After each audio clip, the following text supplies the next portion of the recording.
Hey there, true believers. You're tuned into Baxter Building Radio via the Negative Zone feed, and you are listening to episode 34 of the Fantastic Four Fancast.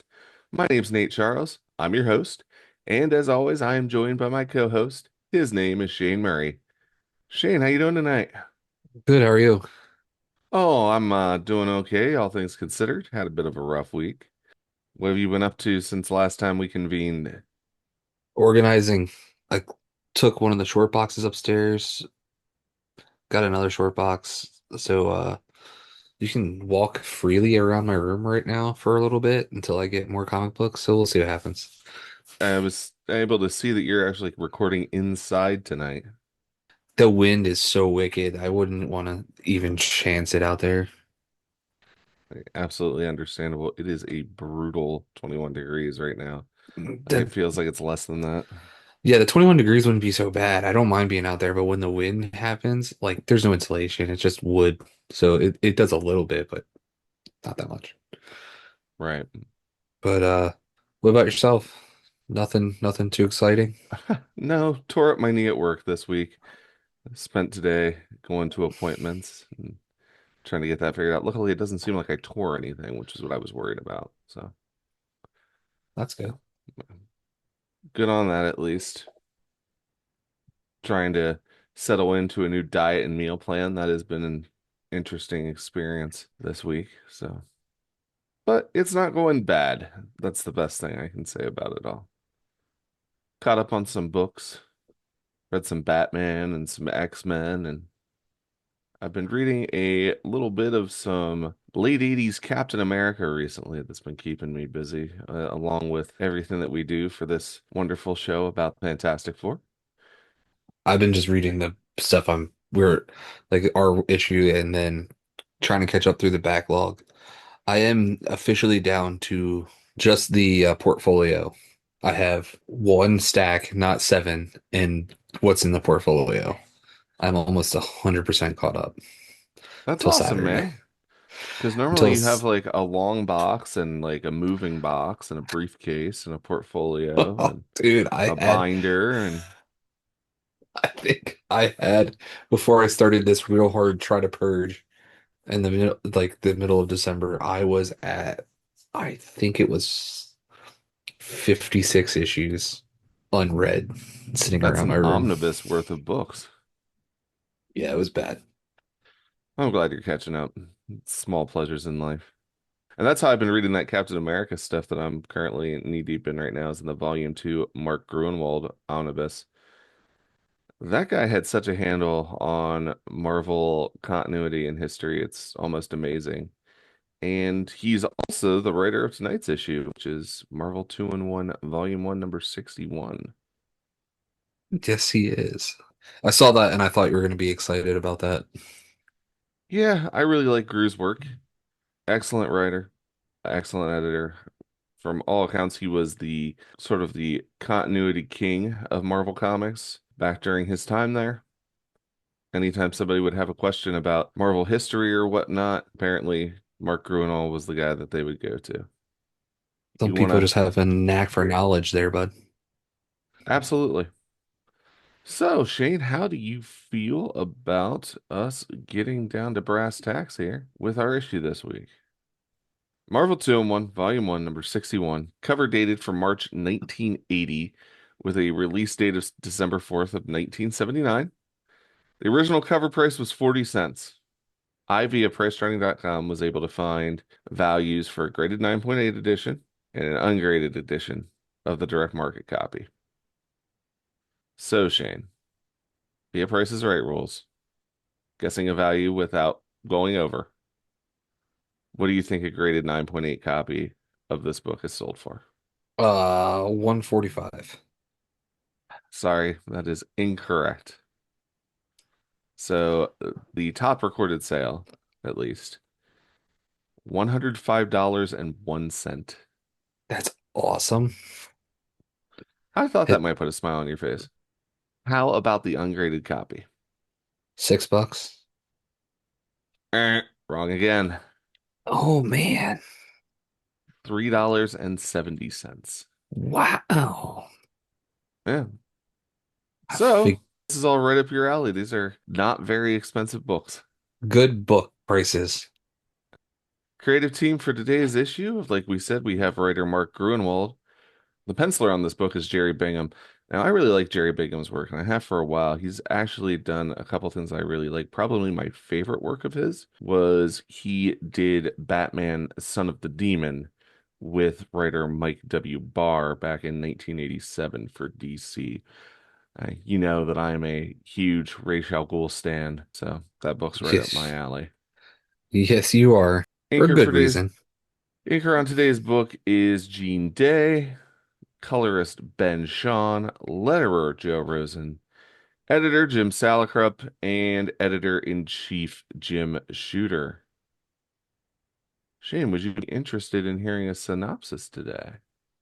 I would absolutely be interested in hearing a synopsis today. All right, via Marvel Unlimited, we have a mysterious celestial being called Her is after Adam Warlock and thinks that Alicia Masters is the key to finding him. The Thing must team up with Starhawk in order to save her. That's simple and to the point. Yeah, good old Marvel Unlimited. Either it's simple and to the point, or it's not there at all. Yeah, and then we get synopsises. So the cover for today's book was drawn by George Perez and inked by Terry Austin. Shane, would you like to take us through the cover, please? Yeah, this is a pretty cool cover. So you have Starhawk and the Thing looking like they're almost blinded by the light coming off of this mummified alien form in the background with a big thing. I guess if you want to use what they use in the book, like a cocoon like This is a fairly structure. iconic cocoon for Marvel lore. It is essentially a clone of what Adam Warlock came out of way back in Fantastic Four Volume 1, number 66. Yeah. But then you have like the Kirby crackle going on in the background, and it just, a nice little corner box with Thing and Starhawk in it. And, it has the regular Marvel 2-in-1 with the Thing and then whoever he's with following below it. It's a really nice cover, and it does a great job of presenting what you're going to see kind of in the story. Now, Starhawk is a member of the Guardians of the Galaxy, the initial incarnation of the Guardians of the Galaxy that Marvel introduced, not the one that debuted in the mid 2000s in Annihilation Wave and has been popularized by the MCU. So, some people might not be familiar with the Guardians of the Galaxy of that era. So, how would you describe what Starhawk is wearing for our listeners? Oh, yeah, he's in a big old full bodysuit that's blue. Then he has a nice yellow boots and yellow gloves and a yellow belt with a star on it. Then he has these matching on his shoulders that also comes off his head. These two, I don't even know what you would want to call those. These structures that are bright yellow and they kind of look like crescent moons. Yeah, gives off a very like Dr. Faith vibe. All right. I would say they're kind of emblematic of wings almost with how they're coming off his back. Like you said, yeah, they're very much mirrored the same way that they're coming off the front of his cowl. The weird thing for me is that the ones that are coming off of his shoulders are attached to the rear of his boots. Yeah, I don't understand that so much, but I don't know, maybe I should cosplay Starhawk and see how it works. I don't think it's going to be real comfortable. All right, Shane. So we open up today's issue. To page one, we are greeted with Stanley presents The Thing and Starhawk. And we have the title of our issue, Shane. The coming of her. And we open up with some narration. Pier 17, East River, New York City. The brackish waters that encircle Manhattan have borne something other than the usual human waste and ocean flotsam tonight. Something as unfathomable in nature as it is bizarre in aspect. And what do we see here, Shane? We see a couple of guys pulling up to shore well, it's that cocoon that we were previously talking about, except now it is golden instead of bright red like it was on the cover. And we have a gentleman in a hard hat who says, Hey, Bill, what the heck is this thing? And another gentleman who is helping pull the cocoon out of the water with a chain says, beats me, Pete. Must be something a boat dragged in. Come on, we almost got her. And they haul the cocoon ashore and remove the chain from it, and they start tearing at its surface. Looks like an old mattress underneath all this sludge. You don't suppose this is some kind of new cement overcoat? Shane, what's a cement overcoat? Uh, it's the same idea, I believe, as with the cement shoes. One terrible way to get murdered. Yeah, they encase you in it and then they chuck you in the ocean. Yeah, Heck of a way to go. Not pleasant. no. And the third gentleman says, I don't know. Feels warm to me, like it's alive or something. I got me a feeling I don't want to know what it is. Why don't we just... What happened, Shane? Oh, the cocoon starts to crack and some energy and light start to break through the outer shell. And it causes the three men to recoil back. And the one with the hard hat says, Hey, Al, get a load of these weird suckers on the sides. Could it? Hey, it started glowing like it's on fire. Ute.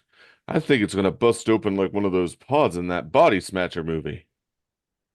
And we see a silhouetted hand covered in energy raised from the cocoon.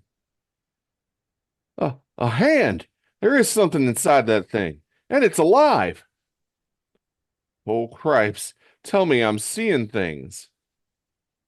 With a sound so alien it defies description, a glowing form bursts forth like a butterfly from a cocoon and lifts effortlessly into the air. It takes a mere instant to accustom itself to its surroundings. The fleeing men are of no concern. Nothing is, except its mission. My metamorphosis is complete. My destination is near. The creature from the cocoon soars through the dusky sky like a shooting star, feeling elated to be free of the womb once again. But first, there is the sacred mission to perform. Unerringly, it seeks out a certain loft amid the Soho district of Manhattan. Finally, the search is over and the creature descends. Below, two people dine by candlelight. This is no ordinary couple. This is Benjamin Grimm, one of the mightiest men on earth, and Alicia Masters, a blind sculptress. And tell us what we're seeing here inside of Alicia's loft, Shane. We're seeing Ben and Alicia have a nice candlelit dinner. Maybe they're a little bit after dinner. They're sitting down having a nice glass of wine. Yeah, they're just having a nice evening in with each other, with none of the other Fantastic Four with them. And can you describe how Ben's dressed right now? Well, I believe it looks like he has a tail, so it almost looks like he's in a tuxedo or he's in a suit with a tail, and Alicia's in a dress. And Ben, taking a sip of his wine, says, Well, Alicia, baby, I can't say I'm too fond of Mozart's magic fruit. Magic flute, Ben. Or high stepping at the Met. But just to be with you, I'd go anywhere. Ben, it's these moments we spend alone together I cherish the most. They almost make the time you are away bearable. You don't know how good just hearing you say that makes me feel. And listen, I want things to be better for us. Hey, what's the matter? Why'd you tense up all of a sudden? I don't know, Ben. I felt something strange. And what begins to happen, Shane? It starts to get a lot lighter in their candlelit room. Hey, it's getting brighter in here.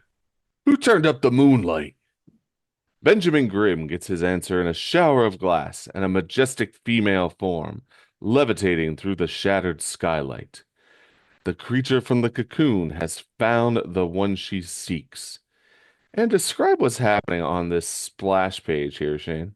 You have her coming down through the skylight, and you have Ben trying to gently nudge Alicia out of the way.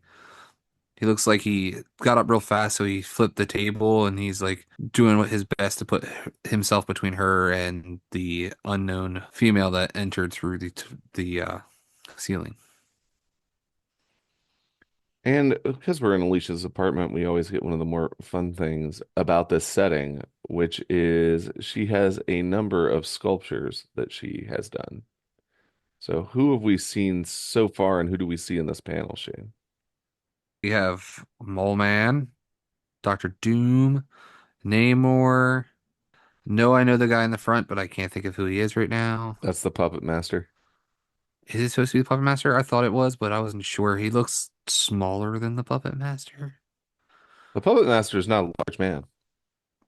Yeah, but this dude looks even smaller than the Puppet Master. And then not exactly sure who the last two are supposed to be in the back of the room there. So I think in the back left by the window is supposed to be Thundra, and then the back right is the Impossible Man. And before that, we actually got a couple cameos in the initial panel inside Alicia's apartment, where I believe we have Reed and Sue and the Silver Surfer, but I'm unsure, it might be a half-finished sculpture of the Hulk there as well, or it could be another character that's directly behind Alicia in that first panel. So, not sure about that. But as her descends through the shattered glass of the skylight, Ben pushes Alicia away, saying, "Oh, no, not now. I knew this night was too good to last." Ben, what's happening? And Ben begins to tear off his suit. "All right, Golden Girl. You think just 'cause you're a gal you can barge in here and I won't take a poke at you, huh? Well, I'm sick of you super creeps invading my private life. And in case you don't know what that means, it's clobbering time." And Ben rushes her. But what happens, Shane? As soon as he gets like, I don't know, maybe within 10 feet of her, she hits him with a giant energy blast that sends him flying through Alicia's couch, knocking over some more furniture.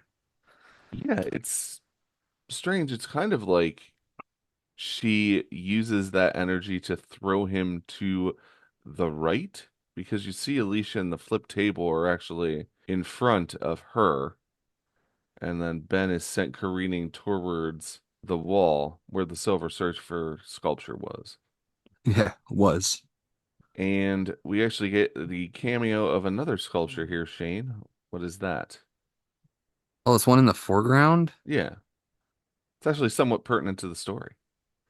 Um, is that supposed to be Adam Warlock? I do believe so. As Ben flies across the room, Alicia cries out, "Ben!" While Her says, "You are not the one I seek, grotesque one, and your provocation shall not go unchecked. It is for you I have come, Alicia Masters." "Me? But who are you? What do you want?" "I have no name, but there is one worthy of christening me, and I need you to help me find him." Ben begins to pull himself up from the rubble. "Sheesh. Last time I got decked that hard was when I tangled with Galactus boy Terrax. Better clear my head quick before Goldilocks hurts Leisha." "You want a name, lady? I'll give you a name, soon as I belt you to the moon." "You are more resilient than I had anticipated, but you are still no more than a nuisance, and must be dealt with accordingly." And what does Her do, Shane? Oh, shoots him right out the wall of the building and careening down. Looks like it's going to be the last we see of Mr. Ben as he goes to hit the sidewalk. Ben thinks to himself, "Oh boy." "Ben, what have you done to him?" "Do not be concerned, Alicia Masters. I would not permit the object of your misplaced affections to perish. I have simply deposited him where he can no longer be bothersome." And we see Ben crawling out of a crater on a lower rooftop thinking, "Sheesh, how'd she do that? I was sailing way out over the street when suddenly I boomeranged back to this terrace. Oh, let Reed figure out her crazy powers. after I get through clobbering her. And back in Alicia's apartment, what do we see here? We see her starting to fix some of the damage that was happened since she's entered the picture. Alicia says, I still don't understand. What is it you want of me? We cannot talk here. Your monstrous friend is returning, and I fear that if I must engage him again, I will be forced to cause him great harm. My power should be used to create, not destroy. Thus I shall restore your dwelling to its previous state before we depart. Alicia thinks, I sense some awesome power within her, the likes of which I've beheld but once or twice before, yet for some reason I do not fear her. As the two women pass through the shattered skylight, the hole in the roof closes. I only pray that Ben is safe. Meanwhile, what are we looking at, Shane? Ben climbing up the side of the building by just punching his rock fingers and feet into the bricks and just trying to brute force his way up the building. And he thinks, huh, the hole I came through, it's all sealed. Well, that ain't gonna stop me. Hang on, Alicia, baby. Here comes. And he bashes his way through the window only to find they're That they're gone. That gold skinned broad kidnapped my baby right out from under my nose. Alicia, I failed you. Blast it, I failed you. Far out of earshot of the thing's anguished cries. What do we see, Shane? We see her and Alicia come flying to like a stop to take a few minutes in the park to figure out what their next steps forward are. Yeah, they look to be on a bridge where a passerby goes running from them. Given that they're on a bridge, I'm thinking this must be like Central Park. I would assume. And her says, this riverside park should suit our purposes. Fear not, Alicia Masters. I mean you no harm. All I require of you is information. But what could I possibly know that's of any value to you? To truly understand, you must first learn how I came to be. I am not born of man or woman. I am the genetic creation of three scientists who sought to fashion the perfect human being. And when did this happen, Shane? As seen in Hulk Annual number 6. Yeah. And what do we see in this panel, Shane? We see the silhouette of a face. Looks like the champion of someone that would have been a warrior trying to figure like prove that they're the best blood. And we see a being of pure energy. Right. So the face is her peering back into her thoughts, obviously. This might blow your mind here a little bit. I don't know. But that warrior in the foreground is actually her. And the energy being is also her. Fair enough. She continues. However, I emerged from my life-nurturing cocoon too soon, before I had metamorphosized to my ultimate state. Even in my imperfect form, my creators dubbed me Paragon, the embodiment of mankind's virtues. And then what do we see in the next panel, Shane? We see the Hulk and Doctor Strange, and they are, it looks like they're about to fight the energy being. And then also you see three floating heads.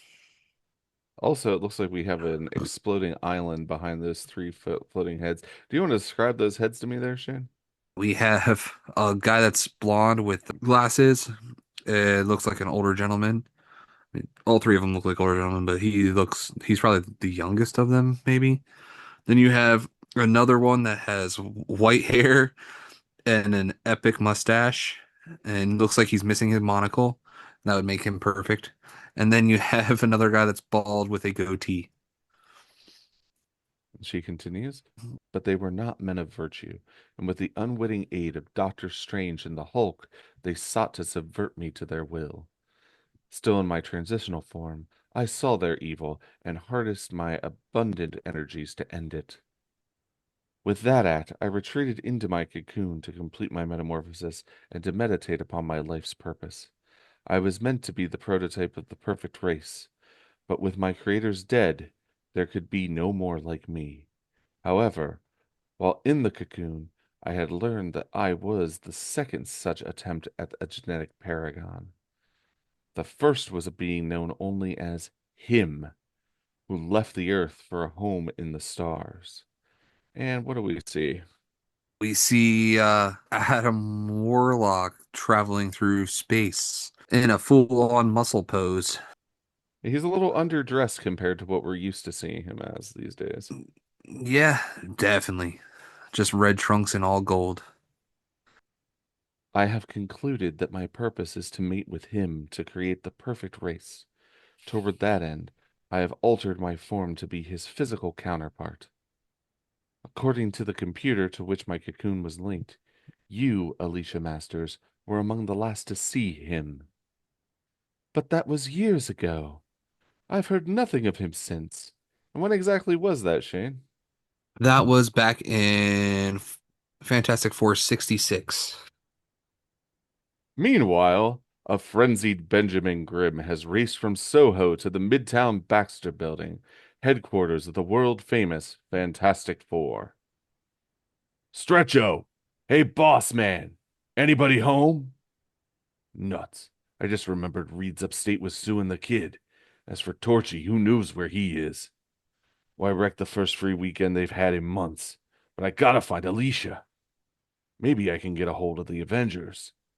And Ben accesses a communications console. And who answers the phone on the other end, Shane? Oh, none other but Jarvis himself. Avengers Mansion. Jarvis speaking. Ah, Mr. Grimm. Jarv, any of your boys around? Thor? Iron Man? I'm in a fix.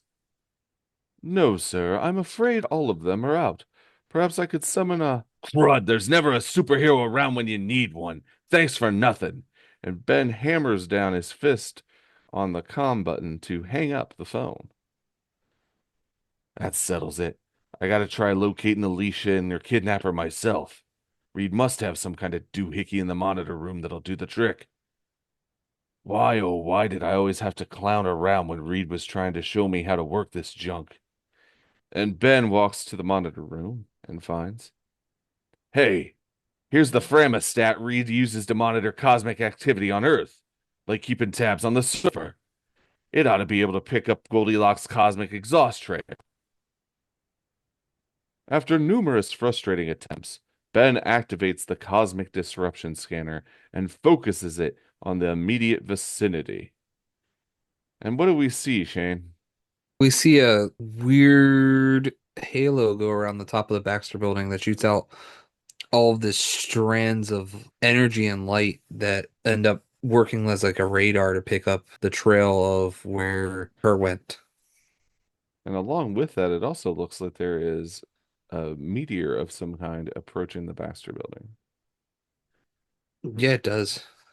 Ben's pretty proud of himself. He says, finally figured this blasted gizmo out. And soon we see Ben looking at the exterior of the Baxter building. Hey, there's a blip on the monitor, heading this way.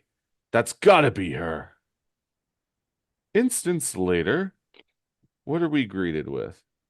We're greeted with someone shocking Ben by just showing up and talking to him. I bid you peace, Benjamin Grimm. Huh?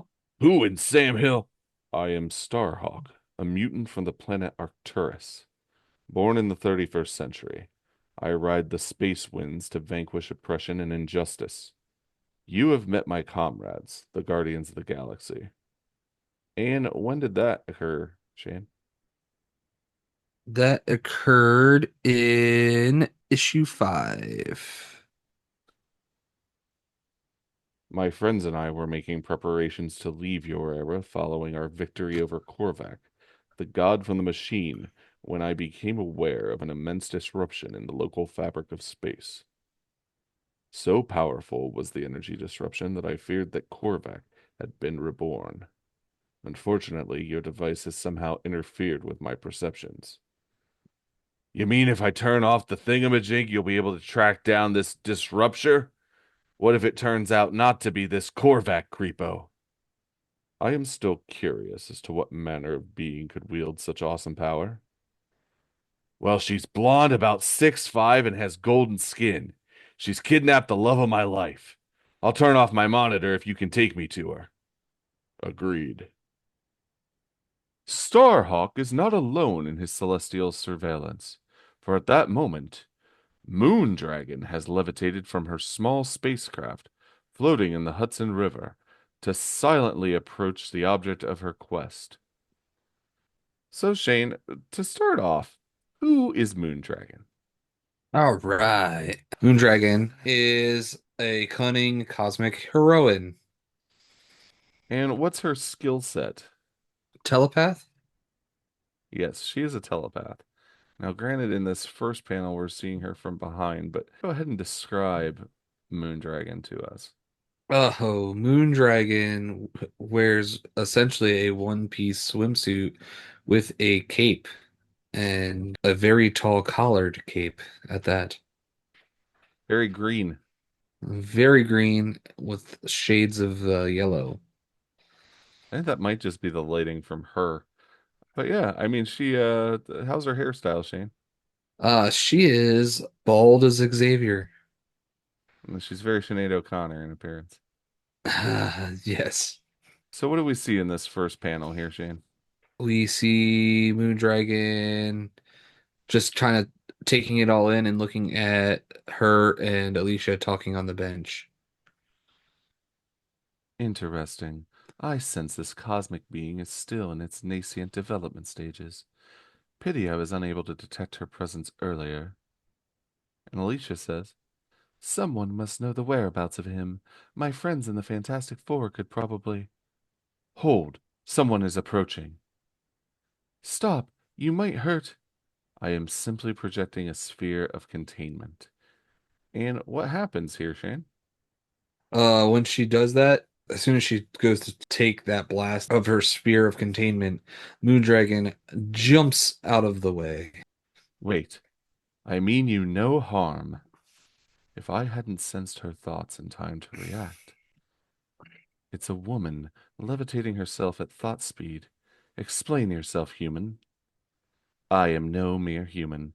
I am a priestess of Titan, a psionic, a seeker of knowledge. I have traveled far to witness your coming. Your thoughts reveal to me your plight. Ironically, I am one of a mere handful of beings on Earth who can aid you in your quest. Share your knowledge, telepath. The one you call him, I knew as Adam Warlock. I learned of him mere months ago when I joined the handful of this world's champions in vanquishing Thanos, the mad god who sought Warlock's soul gem to power his device to extinguish the sun. And when did that happen, Shane? Avengers Annual number 7.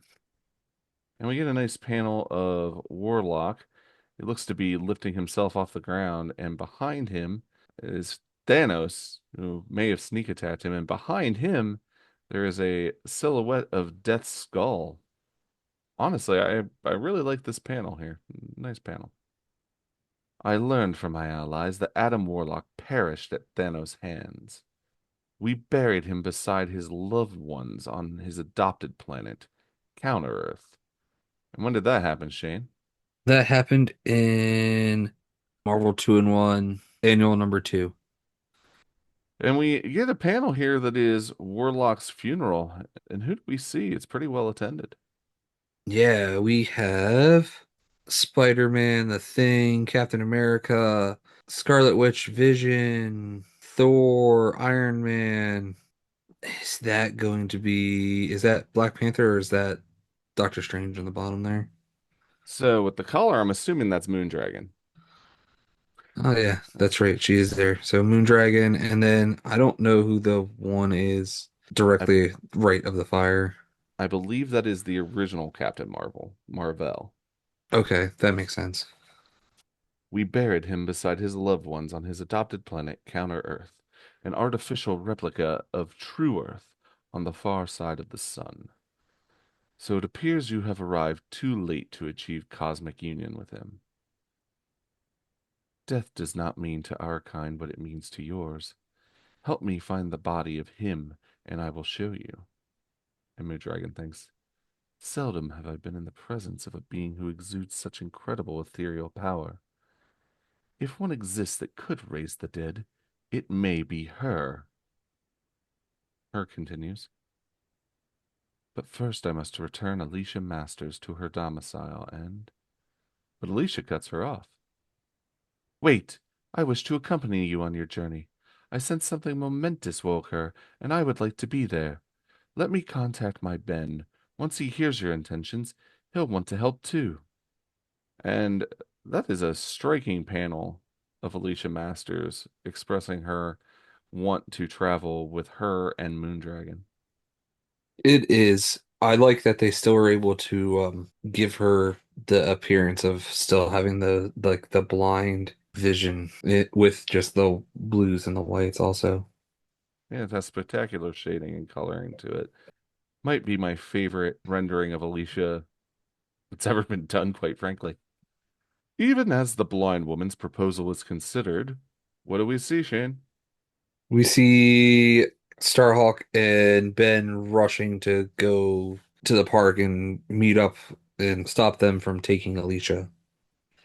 Yes, Starhawk is flying through the night sky, and he's being followed by Ben on his hover cycle, which I've always enjoyed the design of. Hey, Starry! Wait up! No fair!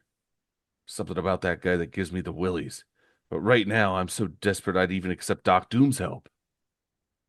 Minutes later, we see what, Shane? We see Starhawk and Ben. They have found them in the park and are coming to a halt there to try to what they think is stop Alicia from getting kidnapped. And Her says to Alicia, this one cannot permit such an imperfect being as your man friend to accompany me on my quest. You, Alicia Masters, may come, but Moondragon cuts in. We have company. It is the thing and the one called Starhawk. And when did Moondragon and Starhawk meet, Shane? They met in Avengers 176. I tire of these pointless altercations.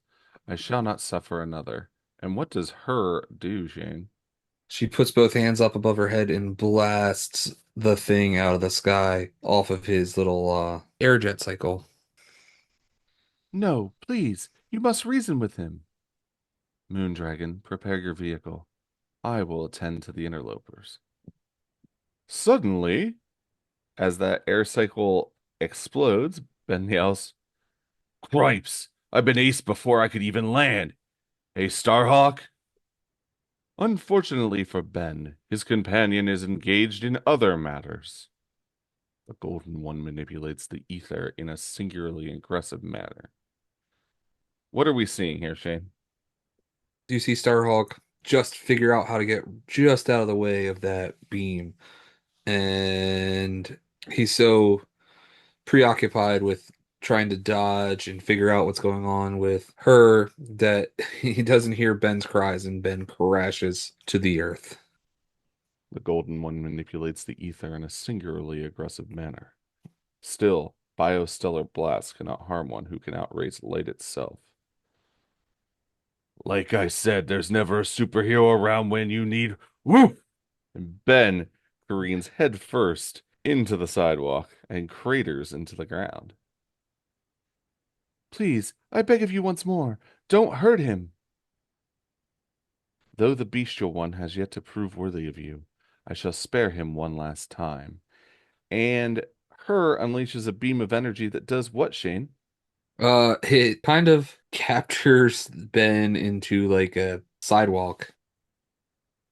It rebuilds the sidewalk over Ben, much like how she repaired Alicia's apartment. It does the same with the sidewalk, and now Ben is fused into the repaired sidewalk. She sealed me under the cement. How humiliating. But if she thinks that'll... Yikes! And what has happened here? Starhawk blasts the walking path there for him to be able to get out easily from the cement that he was encased in. Gee, Starhawk, I could have busted out myself. Where were you when I could have used you? Meanwhile, Her has grabbed Alicia by the wrist and is flying towards Moondragon's ship Sensia.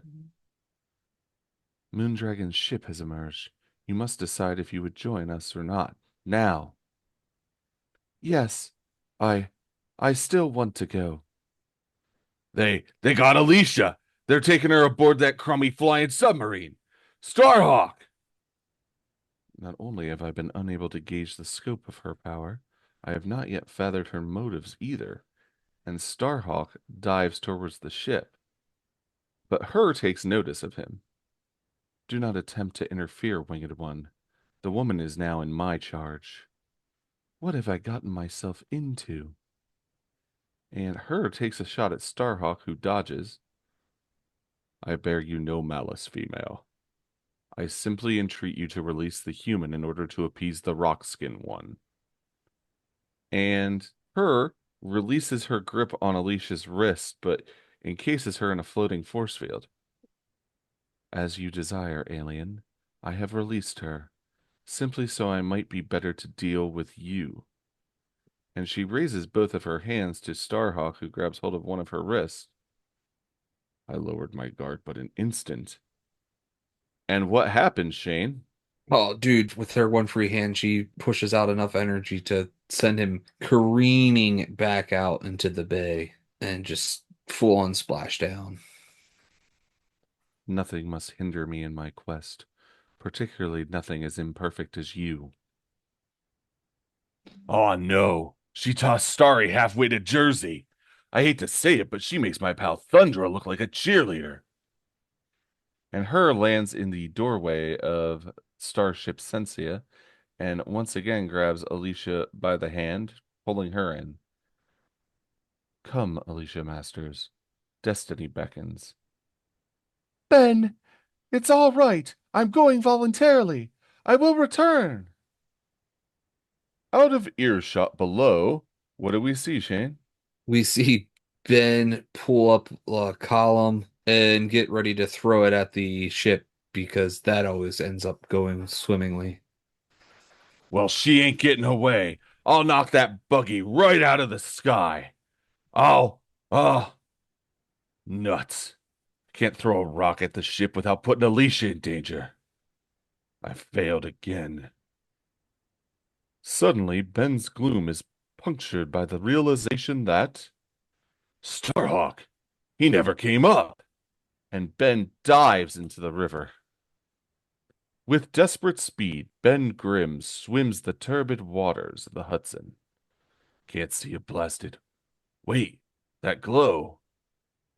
And we see Starhawk glowing under the murky waters, and Ben grabs him and pulls him to the surface. Got him. Only problem is, I can't tell if he's breathing or not. Easy now, Starry. We made it. And he puts Starhawk on the ground and begins doing chest compressions. Geez, giving artificial respiration to an Arcturian mutant wasn't covered in my Boy Scout handbook. Come on, Starhawk. You cosmic types ain't supposed to be able to croak, especially not from river water. Please? No. Cause for alarm, friend Grimm. I live. I presume they got away? You had me shook there for a minute. Yeah, they took off into space. No matter, I'm gonna track 'em if I gotta go clear across the galaxy. And I swear, if Alicia ever makes it out of this one, she'll never get in danger 'cause of me again. Next, the taking of Counter-Earth. And we will resume that next month. Shane, what did you think about this one? I had fun with it. I like when we get into the Marvel cosmic stuff. How did you feel about it, bud? I mean, I like this issue. It is the start of a three-part story. Now, we chose to cover this because I had put up a This Day in FF History post, and Marvel 2 in 1, Volume 1, number 62 was the subject of that. and we had some interest in what happened in the story, so that's why we chose to cover it.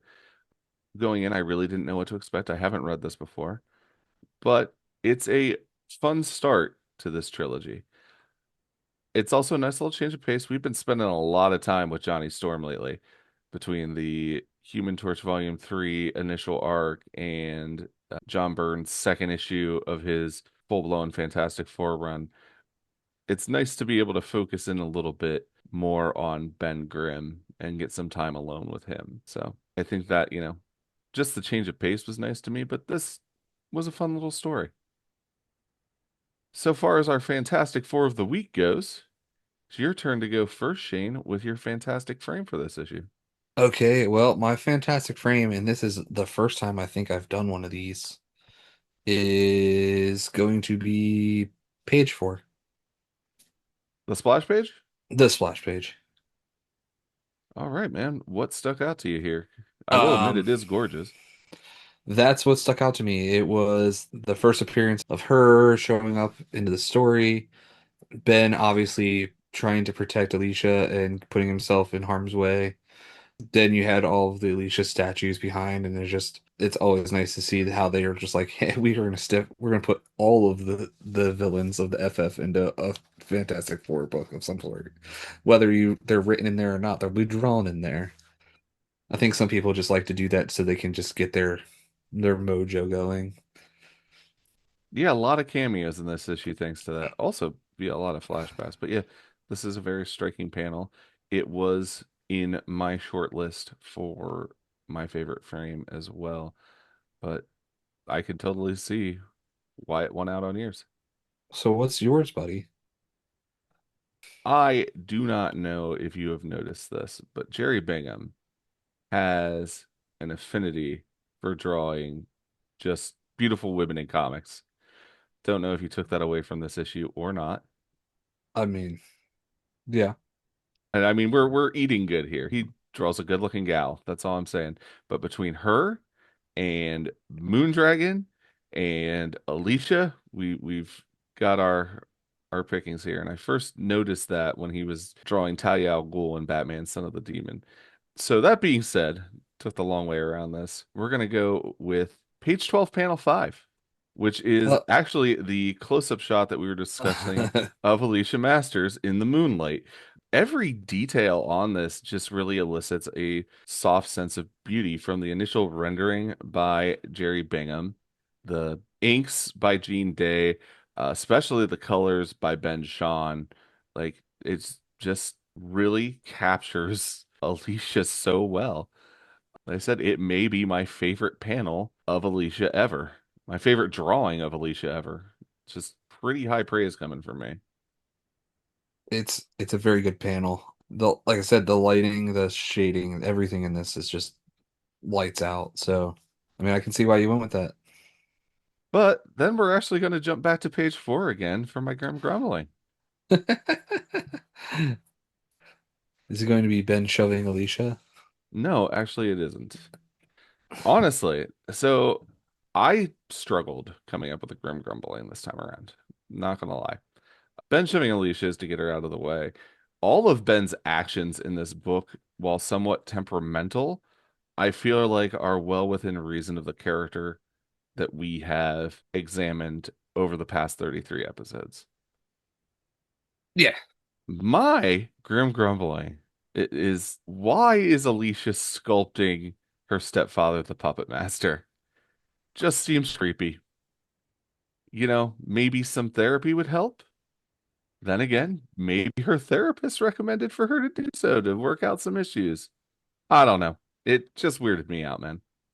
That's the one that weirded you out, not the like perfectly sculpted Namor abs. Well, I kind of look at that like, her maybe paying homage to like sculptures of Greek gods. Because, I Mm, mean, if you're going to compare Namor to anything, why not that? fair enough. Yeah, you're not wrong. So, what was your grim grumbling this week, Shane? Going back to what you said about Ben having like his we've done a lot of Ben, and he is well within his reason to be doing the things he's trying to do. But if he would have just stopped for 1 minute, this could have been a more fun, epic space thing because we would have been able to move somewhere else. But just Ben not being like, they keep trying to talk to me and I just want to clobber something. But then again, that's Ben, right? Yeah, that's what I mean. That's what I mean. And obviously Ben's my favorite character, but this is the one time I'm like, Ben, if you would have just been like 1 minute, bud, just 1 second. At least she tried to talk to you like 3 times, buddy. That is true. But she always seemed to be out of earshot, you know? There's the roar of the spaceship, there's all kinds of stuff going on. But no, I get it. Like I said, I was struggling and it was something I considered for mine as well. That was my main one. Like I couldn't figure there wasn't really anything else I really didn't like. If he would have thrown that pillar, it would have been that 100%. But that was the one time where he used his logic and didn't. So I was like, oh, all right, all right. What about your cosmic cliffhanger this time around? We're gonna go to page 3, and we're gonna go to panel 6. Yeah, that's when Ben starts getting hit from that glow for the skylight. This is the first time I think that I've ever had my cosmic cliffhanger hand into my fantastic frame. Like they are go hand in hand, and that's the first time I even said that to Aaron when I was putting it together. I was like, this is the first time I think I've ever done this. But they're just two hand in hand for me. It is a great shot of Ben. It is definitely, we're about to get that first shot of her. It's definitely an amazing choice and really lives up to the moniker of Cosmic Cliffhanger, considering the character that is about to be introduced visually. Yeah, fair. Well, what was yours, bud? So I had considered that one. I had also literally just considered the last page of the book. Instead, I went with page 15, panel 6. Again, I always feel like the best cliffhangers have some sort of maybe mortal peril involved with them, but this is where Starhawk goes down. Her has just blasted him straight out into the Hudson River. Are we looking at the next panel of Starhawk bursting triumphantly from the water and taking the fight to her, or is he just out for the count? That's where I landed for my cosmic cliffhanger.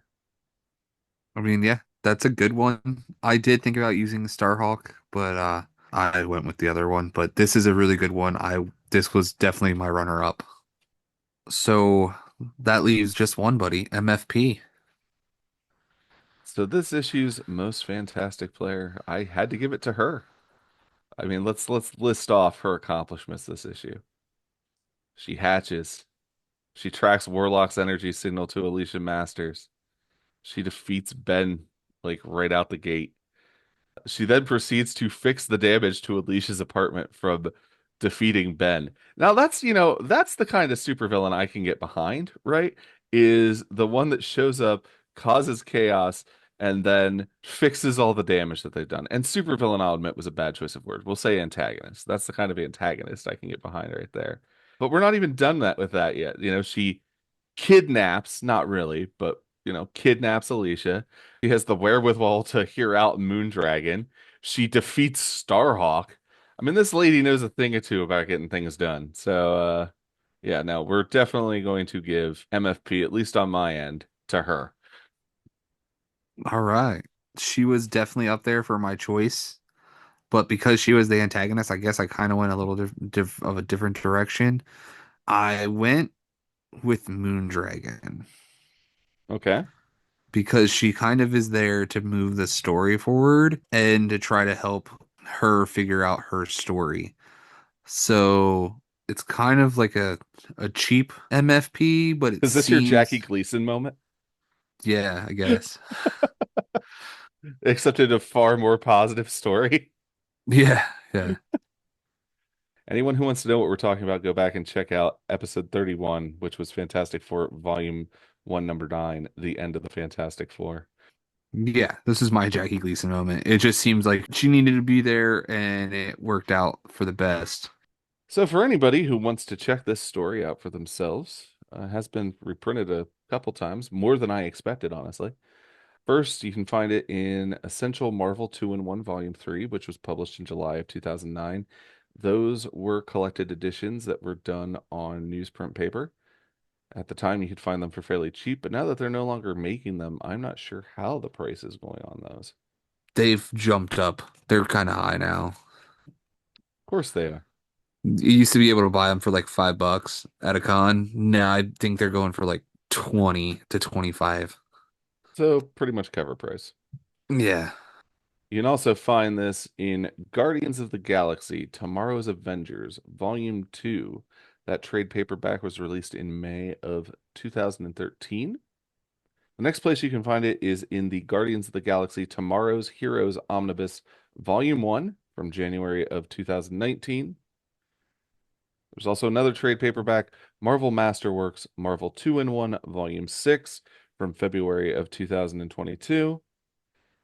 The Adam Warlock Volume 1 Omnibus from April of 2023. The Guardians of the Galaxy Epic Collection trade paperback Volume 2 titled Quest for the Shield was released in February of 2025. And there is also another upcoming Epic Collection, Shane, and that is the Marvel 2-in-1 Epic Collection Volume 4, the title of which is yet to be announced. That'll be coming out in August of this year, 2026. Or, of course, you can find it in the back issue bins of your local comic book store or on Marvel Unlimited. Well, Shane, you got to have an idea of what we're covering next week. Oh, yeah, we're back to Jack and Stan. Yes, we will be covering Fantastic Four Volume 1, Issue 10, which has a bit of a monumental return, Shane. Any idea who might be coming back in that issue? No, and I'm not looking at the cover, so it'll be a surprise. Fair enough. We will leave it as a surprise for both you and the true believers out there. Which true believers, once again, we want to thank you for joining us this week. As always, your feedback is important to us. We would highly appreciate it if you left us a 5-star review on Apple, which would help the show immensely. You can also comment or review on Spotify. We definitely recommend that you subscribe to us on your preferred listening platform so that we show up in your feed each and every week. Check us out on Facebook at the Fantastic Four Fancast, where we encourage you to engage in FF related discussions and share Fantastic Four related content. We only ask that you adhere to the group rules, the most important which is to be respectful of your fellow group members. We've been trialing a fair amount of stuff in the Facebook group lately, particularly with the This Day in FF History posts. That's how we got to this show this week. So if you see one of those and you're interested in us covering that issue, let us know. You can also follow us on Instagram at Fan4Fancast. That is FAN, the number 4, FANCAST. And you can also contact us with any feedback or suggestions by email at fan4fancast@gmail.com. Again, that is FAN, the number 4, FANCAST@gmail.com. Shane, do you have any final thoughts that you would like to leave our listeners with this week? This is a fun little romp. I hope if you guys listen to it and you haven't read it, you guys go take a look and actually read it because this is a very beautifully rendered book.